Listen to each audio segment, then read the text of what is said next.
Welcome to The It Factor. Today we're exploring a new blog post by Mr. Len Kaplan, CEO of CDML. That's a managed service provider in Queens, New York. They offer a whole suite of services like network management, voice over IP and UCaaS, cybersecurity, compliance, and cloud solutions with Microsoft 365 and Azure. So if you're a small business owner or you manage IT for a growing organization, this one is definitely for you. You know, we all have those security tools that we rely on, the ones that are supposed to keep us safe online. But what happens when scammers figure out how to turn those very tools against us? Well, today we're diving into a really dangerous new phishing campaign, highlighted in the CDML blog, that weaponizes the one thing you're supposed to trust, your multi-factor authentication alerts. All right, so let's get on the same page real quick. Multi-factor authentication, or MFA as you'll hear it called, is basically that extra security step we see all the time. You know, you type in your password, and then you get that 6-digit code texted to your phone. That's MFA. For years, it's been the absolute gold standard for keeping your accounts locked down. But here's the twist. The bad guys are getting really clever. They've kind of stopped trying to break through MFA, and instead, they're now using the idea of an MFA alert to trick you. So let's take a look at how they set the hook. So picture this. An email just like this one lands in your inbox. And at first glance, it looks totally legit, right?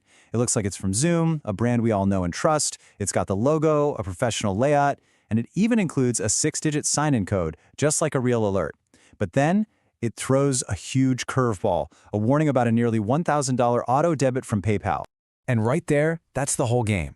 The attacker doesn't want you to click a link. They don't care about your password at this stage. The only goal of this confusing, mashed-up email is to create a jolt of panic and urgency, making you feel like you have to call that phone number they've so helpfully provided. This is what's known as a callback scam. Okay, so you might be wondering, why on earth is this so effective? It seems kind of weird and jumbled.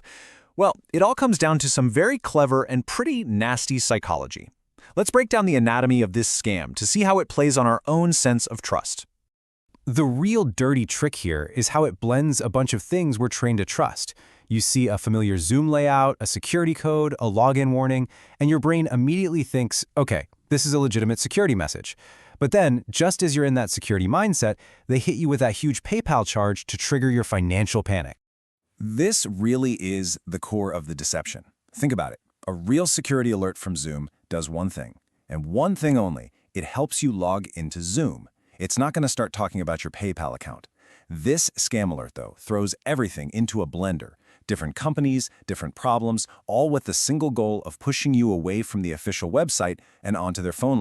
And as Len Kaplan's article puts it so well, this isn't some sloppy mistake by the scammer. This is the whole strategy. The confusion is the weapon. By mixing a login alert with a serious financial threat, the attacker just completely overloads your critical thinking and pushes you into an emotional, reactive state. And when we're panicking, that's when we're most likely to make a mistake. So you see, the email is just the bait. The real trap is sprung the second you pick up the phone and dial that number. So what actually happens in that conversation? This is where the real damage is done.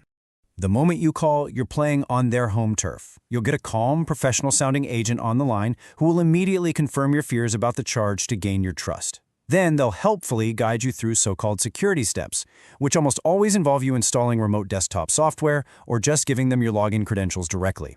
This isn't hacking, it's social engineering, tricking you into handing over the keys. Now that sounds pretty scary, I know. But here's the really good news. You don't ever have to get to that phone call. The email itself, even though it looks pretty polished, is just littered with giveaways if you know what to look for. All right, let's put on our detective hats for a second and just dissect this email. All the clues that this is a fake are hiding there in plain sight. Let's just run through the red flags. First, the sender's email address, not from zoom.us. The greeting is a generic "Hi customer," not your name. Then there's just sloppy grammar, like "if you didn't made this order." Oof. And of course, the fact that it's mixing two completely unrelated companies is just illogical. But honestly, the biggest red flag of them all is this. A legitimate security email will never tell you that calling a phone number is the main thing you should do. Okay, so we've seen how the scam works and how to spot it.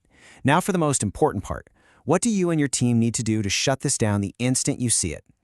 This is your 4-step playbook, and it's beautifully simple. Do not call, do not click, do not reply. Your only move is to either delete it on the spot or, even better, report it as phishing to your IT department so they're aware of the threat. That is it. You don't engage, game over for the scammers. Now, what if that email genuinely plants a seed of doubt and you're worried about your account? There is one single safe thing you can do. Ignore the email completely. Open a new, clean browser window and type in the official address yourself, paypal.com or zoom.us. Log in there and check for any real alerts. Now, it's really crucial to understand, as the CDML blog post points out, that this callback scam isn't just a one-off trick. It's actually part of a much bigger and more concerning trend in cybersecurity. What we're seeing is that attackers are shifting from purely technical attacks to what we can call conversation-driven scams. Their goal is to get you off of email and into a private conversation that they control, a phone call, a text, a chat app.